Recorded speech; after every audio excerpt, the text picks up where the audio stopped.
pertama adalah mengenal Allah dan Rasul-Nya.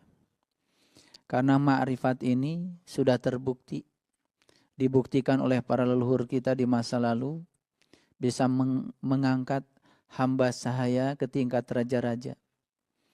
Debu yang hina menjadi permata, hina menjadi mulia. Oleh karena itu, beruntunglah orang-orang yang sedang menapaki perjalanan spiritualnya menuju pada proses pengenalan kepada Allah.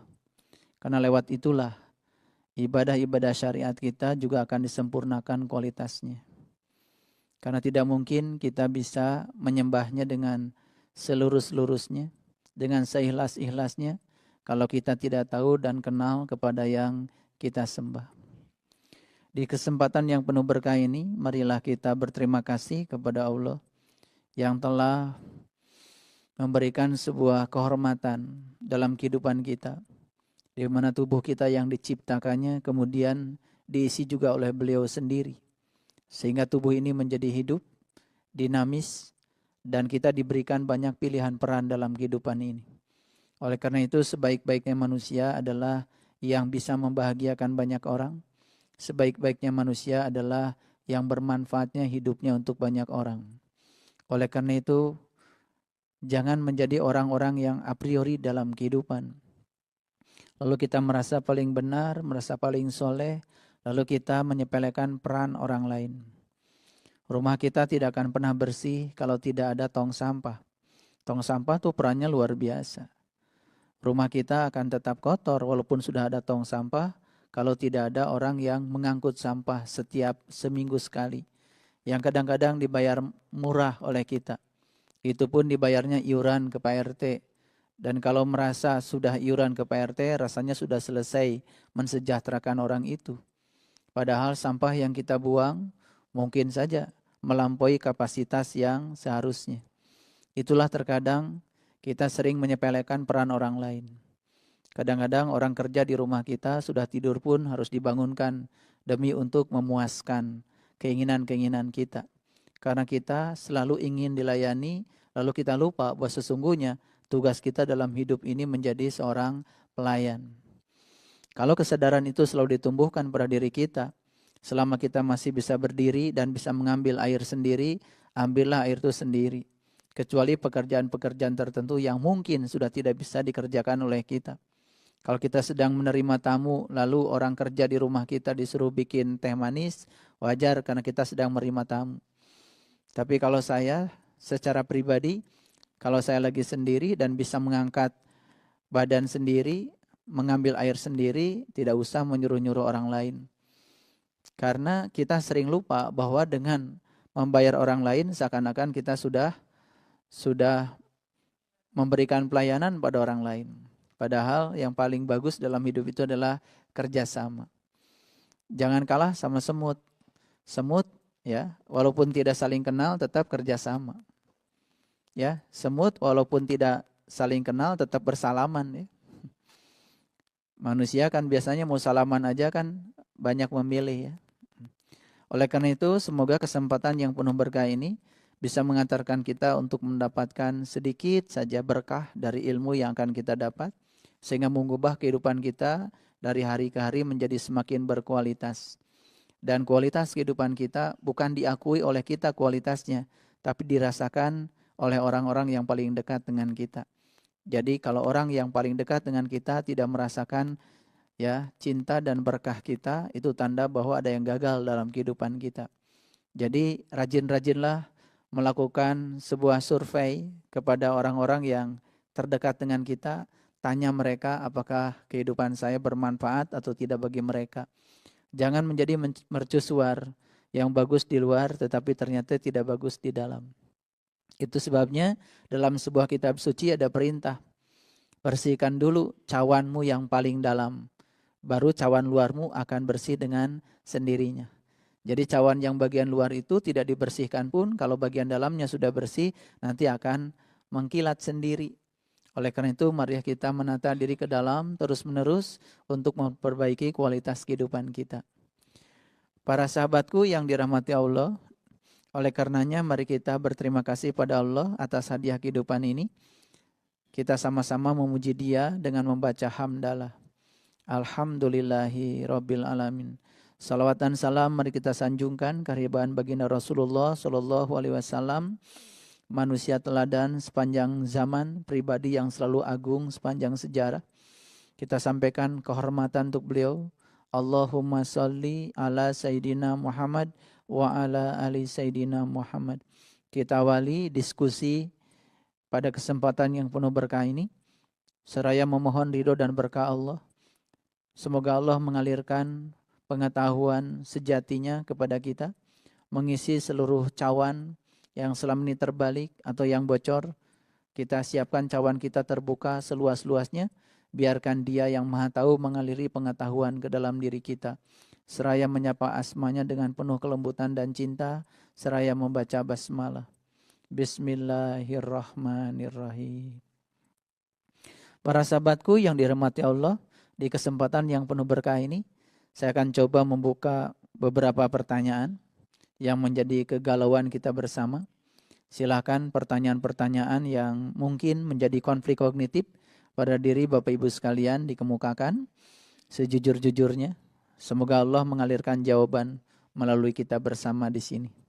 Saya persilakan siapa yang mau bertanya. Silakan.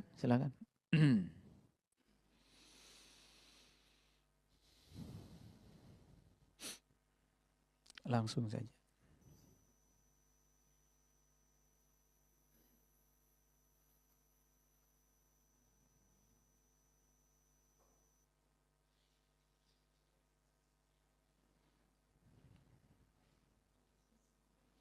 Pakai ini aja.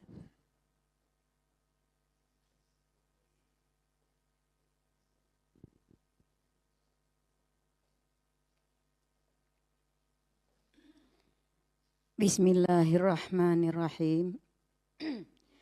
Assalamualaikum warahmatullahi wabarakatuh. Terima kasih atas waktu yang diberikan kepada saya. Sebelum saya menanyakan sesuatu kepada Bapak, baiklah di sini saya memperkenalkan diri lebih dahulu. Nama saya Des Maliar, yang biasanya dipanggil yang untuk apanya yang gampang dipanggil itu namanya Bundomel gitu Pak, yang mudah untuk dikenal gitu. Kemudian saya berasal dari Padang. Saya pertama-tamanya sebelum saya mengajukan pertanyaan ini, baiklah saya lebih dahulu menyampaikan kenapa saya sampai masuk ke pengajian Bapak yang dikatakan pengajian sesat. Jadi saya sebenarnya sebelumnya udah sering mencari. Udah kemana-mana sewaktu saya tinggal di Bogor selama 3 tahun, selalu mengunjungi AA Gim setiap minggu. Kemudian ke Arifin Ilham, masih belum puas. Kemudian saya ajaklah teman, bagaimana kalau bisa kita masuk tarikat gitu. Supaya karena ingin merasakan bagaimana kedekatan dengan Allah itu. Tapi setelah masuk masih belum saya merasakan. Kemudian sewaktu Ibu Faridah Hanum ke Padang, setelah saya pindah ke Padang lagi, kemudian Ibu Faridah Hanum yang di Pondok Gede datang ke Padang, katanya, ayo kita ke Padang, kita ngaji ke Solo, tempat Pak Bupati, Pak Samsurahim katanya. Itu ada gurunya datang dari Bandung yang namanya Bapak Saiful Karim. Tapi tidak semua orang bisa mengikuti kajiannya. Jadi saya dengan mendengar yang seperti itu, saya malah lebih itu lagi, mengejar lagi. Kemudian akhirnya saya dapati juga dengan melalui Pak Samsurahim, saya bilang, Pak, saya ingin betul ketemu dengan Bapak nih. Kenapa? Ya saya mendengar Bapak membawa kajian sesat ke Solo. Jadi saya itulah yang membuat saya terinspirasi untuk mau mengikutinya. Ayo kata Bapak, kata Pak Samsurahim. Justru itu Saya memasukinya. Alhamdulillah setelah saya mendapatkan jadi murid Bapak, saya merasakan ketenangan dan saya tidak mau mencari-cari lagi. Yang akan saya tanyakan di sini kepada Bapak, bolehkah kita menilai seseorang itu tersesat atau tidak di jalan Allah? Demikianlah pertanyaan dari saya. Terima kasih. Assalamualaikum warahmatullahi wabarakatuh. Baik. Dalam hidup ini tidak ada salah benar. Karena salah benar itu pasti berasal dari pikiran kita yang terbatas. Dalam hidup ini yang ada adalah kebenaran. Dan kebenaran itu segala sesuatu yang terjadi karena Allah ridho. Oleh karena itu, saya tidak akan menilai siapa salah, siapa benar. Karena orang yang kita sebut salah pun sebetulnya mungkin belum tidak salah. Cuman dia belum benar. Semua sedang berproses dalam ruang dan waktunya masing-masing. Oleh karena itu, sekali lagi saya sebelum menjawab pertanyaan ini, ya, pertanyaan Bundo Mel, saya tekankan lagi, dalam perjalanan spiritual, sekali lagi, tidak ada salah benar. Tidak ada orang yang salah. Ya, yang ada adalah orang yang sedang berproses menuju benar. Dan semua berproses secara alami dalam ruang dan waktunya masing-masing. Oleh karena itu, ya, hati-hati untuk tidak menyebut nama dan identitas siapapun dalam perjalanan spiritual kita. Karena semua orang yang kita sebut dan pernah dipertemukan Allah, itu menjadi jalan untuk mendapatkan sesuatu yang kita cari. Itu sebabnya biasanya ada sebuah kebiasaan di dalam perjalanan kehidupan kita. Kebiasaan itu begini, ketika kita mendapatkan yang baru, kemudian biasanya kita suka melupakan yang lama. Padahal yang lama itu merupakan jalan untuk mendapatkan yang baru. Oleh karena itu, tolong dipahami dalam hidup kita tidak ada benar salah. Karena kalau kita euforia untuk terjebak pada benar salah, lalu kita juga akan terjebak pada keberpihakan. Lalu kita tidak akan pernah menjadi umat yang pertengahan.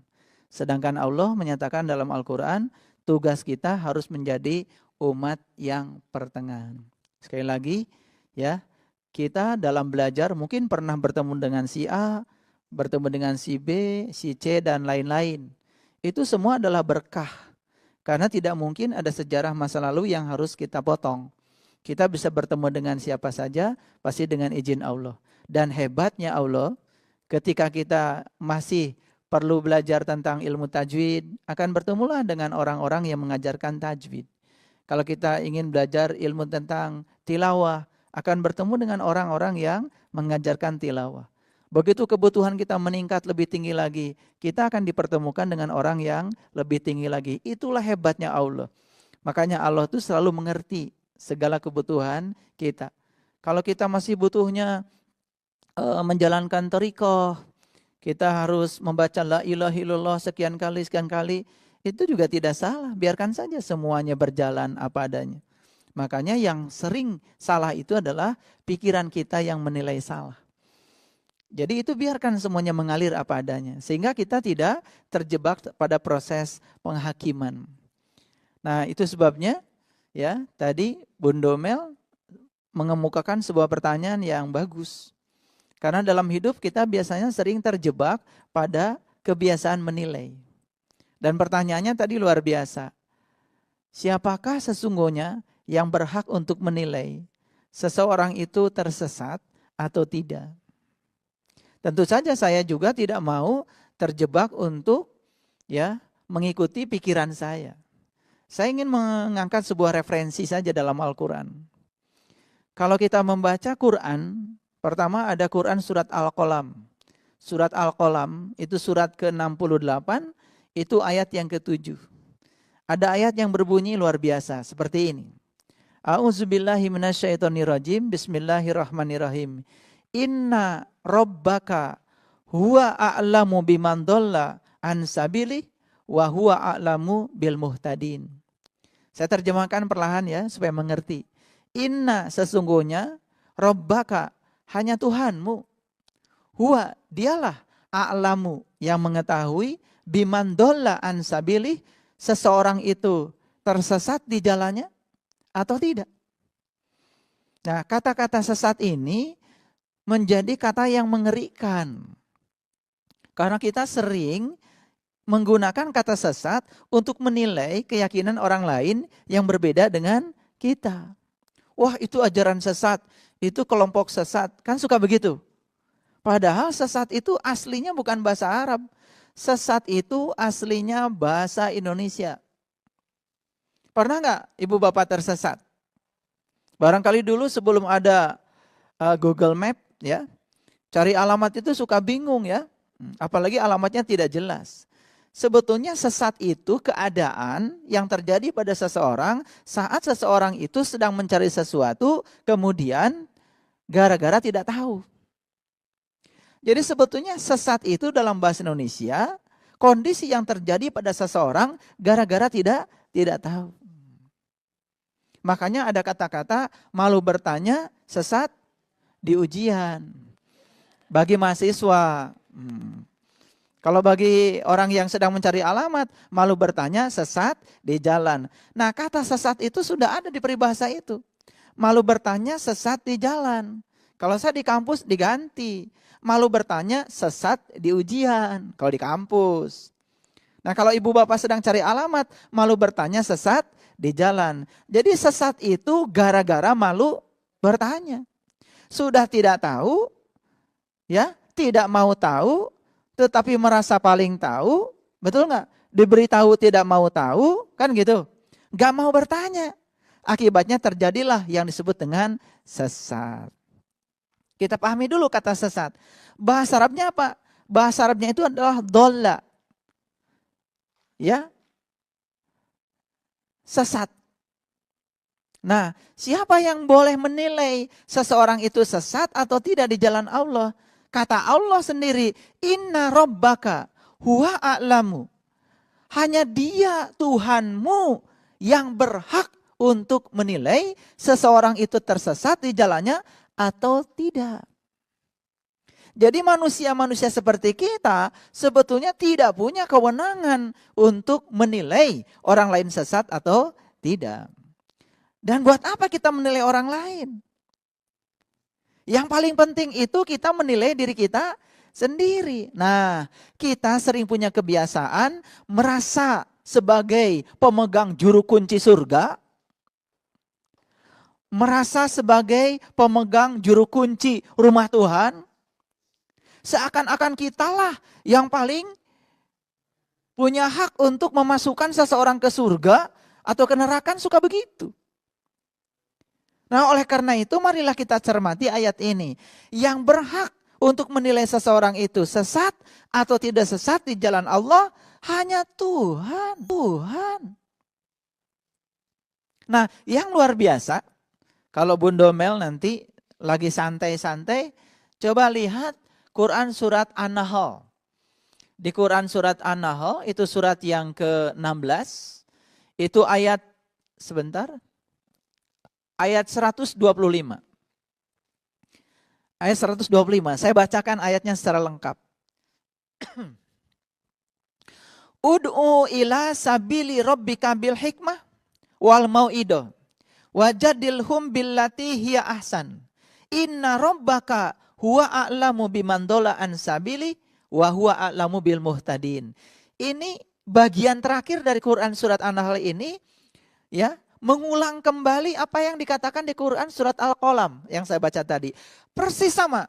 Inna rabbaka huwa a'lamu biman dola an sabili wa huwa a'lamu bil muhtadin. Cuman bedanya awalnya ada kata-kata ud'u ila sabili rabbika. Ud'u artinya undanglah. Ud'u artinya ajaklah. Makanya doa yang sebenarnya itu bukan permintaan. Ad-doa itu artinya adalah undangan. Makanya berdoa kepada Allah bukan mengatur-ngatur Allah supaya ngikutin keinginan kita. Berdoa kepada Allah adalah mengundang Allah agar Allah ikut serta dalam masalah kita. Bagaimana cara mengundang Allah? Kita mau mengundang pejabat saja ke rumah kita diberesin dulu, dibersih-bersih dulu. Betul nggak? Betul? Mana rumahnya Allah? Mana rumahnya kita? Kan rumahnya kita, tubuh kita sendiri. Kalau kita mau Allah hadir dalam diri kita, ya bersihkan rumah kita, bersihkan hati kita, bersihkan pikiran kita, bersihkan tindakan kita, bersihkan cara bicara kita. Kalau itu semua sudah bersih, Dia yang maha bersih, Dia yang maha suci, otomatis akan hadir dalam diri kita. Nah, kesulitan kita menghadirkan Allah cuma satu. Allah yang maha suci disuruh hadir di tempat kita yang belum suci, ya nggak akan hadir dong. Allah yang maha pengasih disuruh hadir pada diri kita, yang pilih kasih, yang gak hadir dong.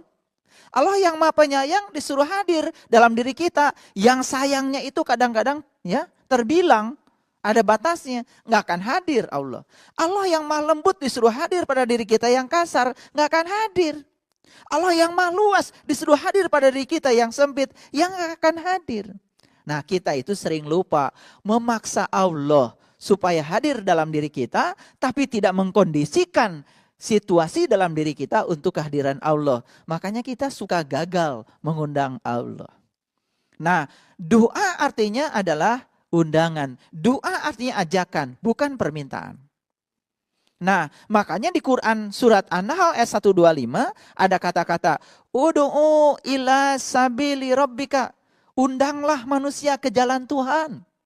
Siapa yang berhak mengundang manusia ke jalan Tuhan? Ya tentu saja yang sudah tahu jalan Tuhan. Ya, dengan cara apa mengundang manusia ke jalan Tuhan? Satu, bil hikmah. Yang kedua, wal mau'idah. Yang ketiga, wajadilhum billati hiya ahsan. Metode yang pertama adalah bil hikmah. Dengan apa? Dengan keteladanan. Dan hebatnya Quran, ya, mengajak manusia ke jalan Allah bukan dengan ceramah. Mengajak manusia ke jalan Allah bukan dengan dakwah. Yang pertama adalah bil hikmah. Dengan apa? Dengan keteladanan. Nah, itu sebetulnya yang barangkali jangan kecil hati. Kalau kita mengajak orang lain tidak pernah ikut bersama kita, karena mungkin kita hanya mengajak dengan menggunakan gelombang mulut kita. Makanya saya punya cerita yang sangat bagus. Ya. Cerita tentang seorang yang sangat bijak di India namanya Mahatma Gandhi. Suatu saat Mahatma Gandhi itu didatangi tamu. Tamunya seorang ibu dengan seorang anak. Dan anak ini kebetulan sedang sakit. Dan anak ini baru akan sembuh kalau dia itu berhenti makan garam. Jadi datang ke Mahatma Gandhi, kenapa? Karena di India saat itu terkenal apa yang diucapkan Mahatma Gandhi saat itu diturut oleh masyarakat India. Kenapa bisa diturut? Kenapa bisa diturut? Karena yang diucapkan itu bukan kata-kata saja, sesuatu yang sudah beliau alami, sesuatu yang sudah beliau rasakan. Nah, banyak di antara kita yang mengucapkan kata-kata yang sesungguhnya hanya berdasarkan kitab dan buku. Itu ilmu katanya. Bukan ilmu yang sebenarnya. Ilmu yang sebenarnya itu adalah pengalaman. Makanya pengalaman guru yang paling baik. Datanglah ibu itu kepada Mahatma Gandhi dengan anaknya. Lalu disampaikanlah keinginan. Tuhan, saya datang ke tempat Tuhan cuma satu tujuan saya. Anak saya ini sulit berhenti makan garam. Dan kalau dia berhenti makan garam, maka dia akan sembuh penyakitnya. Tolong nasihati anak saya ini. Mahatma Gandhi cuma bilang begini, saya tidak bisa menasihati anak ibu sekarang. Tolong izinkan saya 1 minggu lagi baru ibu datang ke sini. Tuhan hanya untuk menasihati itu saja, masa menunggu 1 minggu? Ya sudah, akhirnya karena tamu tidak boleh memaksa sohibul bait. Langsung pulang. 1 minggu berikutnya datang lagi ke situ. Tuhan silahkan. Barangkali Tuhan mau menyampaikan berapa SKS kuliah pada anak saya.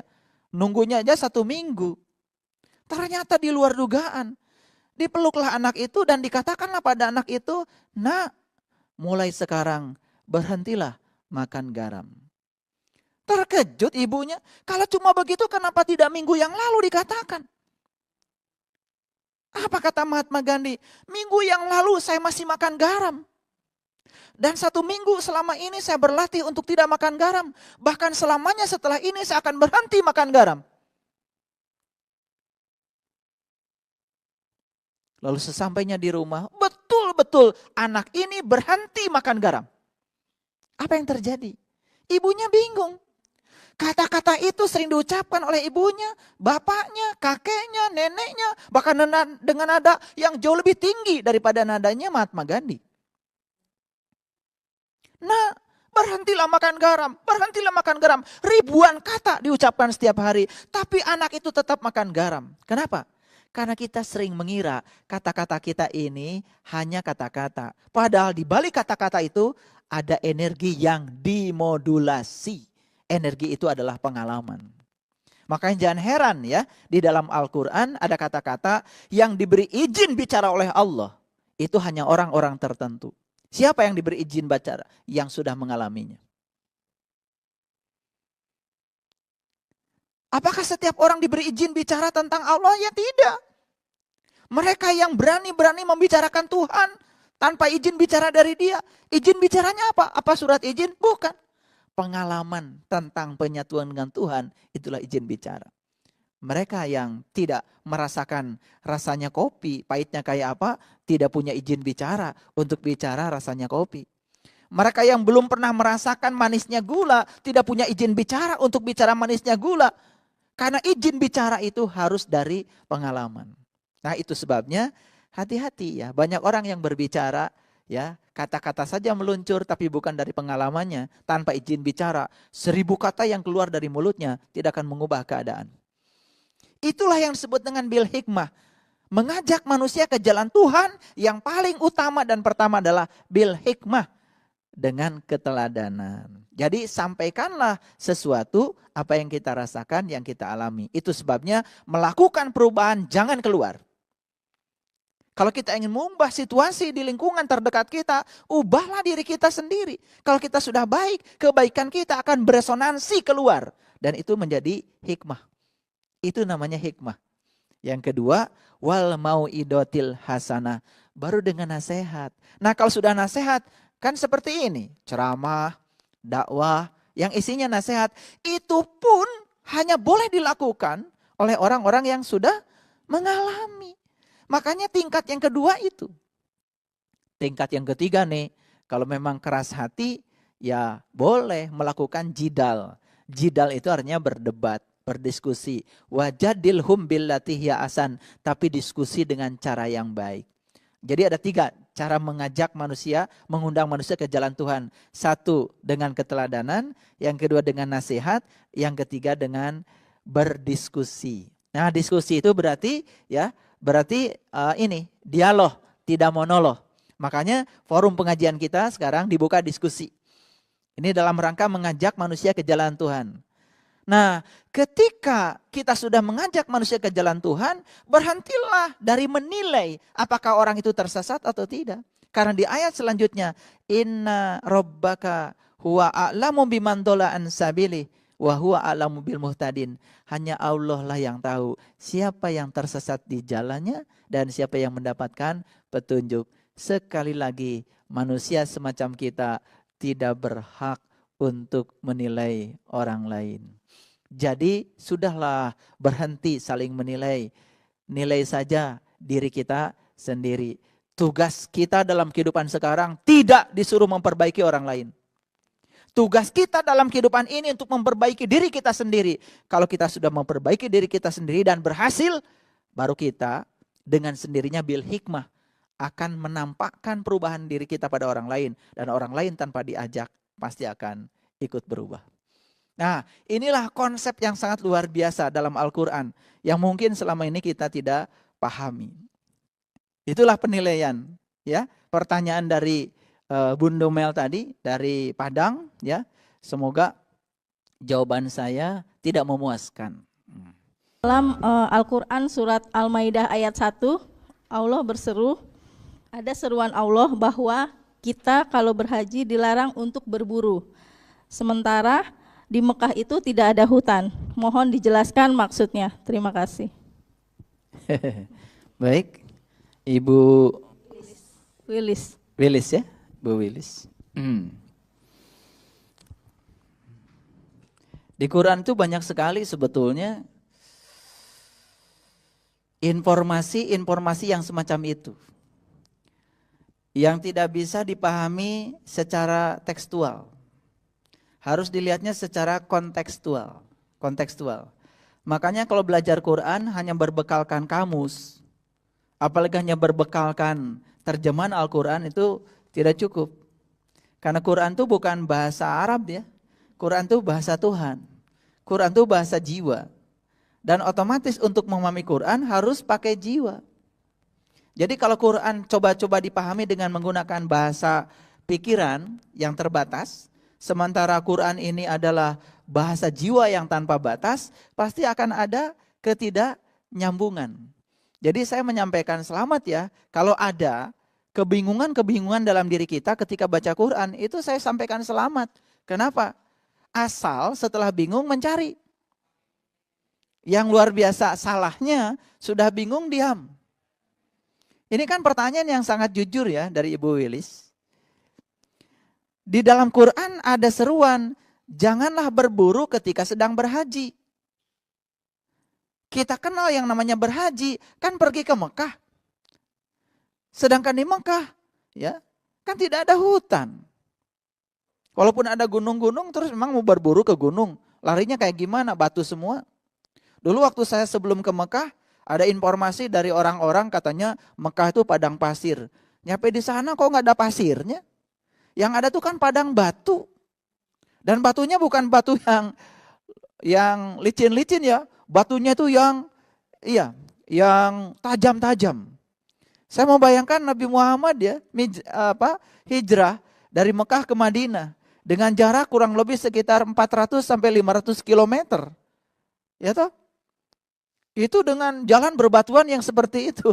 Luar biasa ya. Kalau sekarang kan kita nggak terasa ya. Makanya kalau lagi naik bis dari Madinah ke Mekah, coba rasakan menjadi seperti beliau pada saat beliau menapaki perjalanan dari Mekah ke Madinah, belum ada jalan.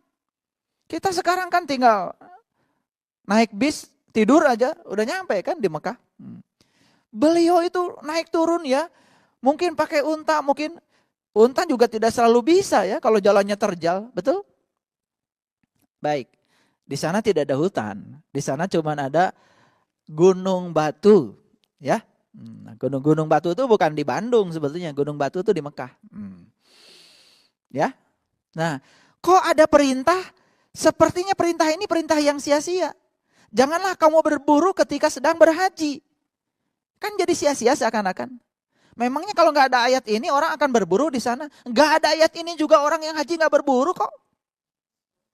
Betul? Jadi kalau gitu apakah ini kesia-siaan? Subhanallah. Makanya Allah menyatakan dalam Al-Quran, tidak ada satu ciptaanku yang sia-sia. Kalau kita sekarang melihat sesuatu yang ciptaan Allah sia-sia, karena kita belum bisa memanfaatkannya. Makanya beruntunglah orang-orang yang sudah bisa memanfaatkan semua yang diciptakan oleh Allah. Betul? Iya. Nah, siapa saja yang bisa mengambil manfaat dari apa yang diciptakan oleh Allah, dialah menjadi orang yang paling terhormat. Orang yang bisa memanfaatkan daun-daunan ya, yang jatuh dari pohon atau bekas suguhan saja. Itu kan di Jogja itu jadi apa itu? Minuman ya. Namanya itu wedang uwuh ya. Uwuh itu apa artinya? Sampah. Jadi wedang sampah. Dan saya paling senang wedang itu. Warnanya merah ya. Kalau minum itu sore-sore itu sama rebusan pisang ya. Sama kacang Bogor itu. Nikmat sekali ya. Wedang uwuh ya. Itu. Dia bisa mengambil manfaat dari sampah saja, dia punya uang. Kan itu berkah. Makanya manusia yang paling diberkahi di semesta ini, yang bisa mengambil manfaat dari semesta ini sebanyak-banyaknya tanpa merusak alam semesta. Nah, kembali ke pertanyaan yang tadi. Jadi haji itu ada dua. Satu, haji secara syariat, secara syar'i. Yang kedua, haji secara hakikat. Kenapa ada dua? Karena rumah Allah juga ada dua. Satu rumah Allah yang syariat, satu rumah Allah yang hakikat. Kenapa bisa begitu? Loh, Allah sendiri yang bilang, langit dan bumi tidak akan cukup menampung zatku, tapi kalbunya orang yang beriman, itulah rumahku. Jadi rumah Allah yang sebenarnya adalah kalbu. Kata siapa? Kata Allah dalam hadis qudsi. Kalau kalbu kan gak ada di Mekah. Kalbu ada dalam diri kita. Jadi oleh karena itu perjalanan menuju rumah Allah ada dua. Satu, perjalanan ke Mekah itu secara syariat. Itu hukumnya wajib.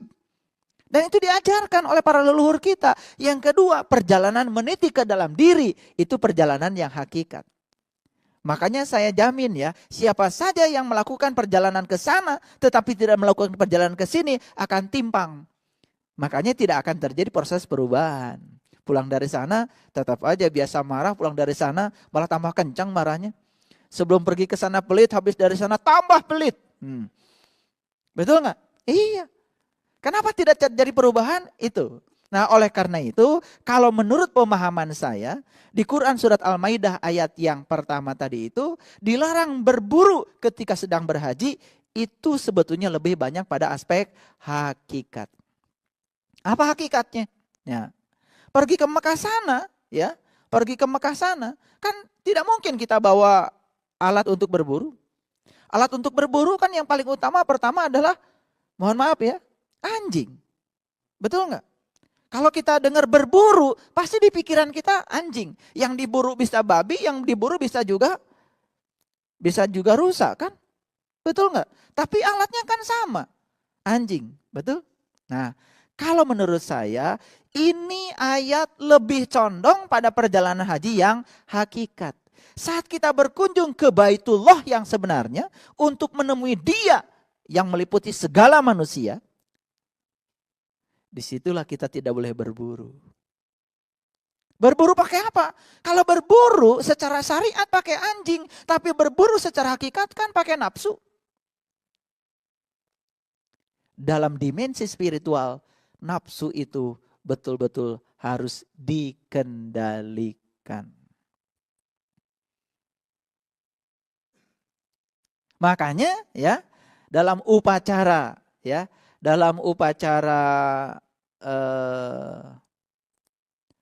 kurban, sebetulnya kan hakikatnya yang harus kita pahami adalah kan membunuh sifat-sifat binatang. Jadi mau motong sapi setahun berapa kali, motong kambing setiap tahun, rajin. Kalau kita tidak memotong sifat-sifat hewani pada diri kita, dan sifat hewani itu wujudnya adalah nafsu. Dan ketika nafsu masih melekat pada diri kita, lalu kita ingin melakukan perjalanan ke dalam, otomatis tidak akan pernah berhasil. Dan itu digambarkan di Quran surat Al-Kahfi. Waktu Ashabul Kahfi masuk ke dalam gua, apa itu gua? Gua itu gue itu aku. Makanya yang hebat kan orang Jakarta. Hebat orang Jakarta itu. Leluhur kita itu di Betawi menyebut saya itu gua. Dari mana? Itu dari surat Al-Kahfi. Gua itu mana? Gua itu kan dari sini ke atas. Coba kalau Bapak Ibu lihat foto, ada gue enggak? Kan yang dilihat wajah. Enggak ada yang lihat pantat. Ada gue enggak di situ? Kan gitu. Begitu ada, oh tenang, merasa paling ganteng. Kan gitu.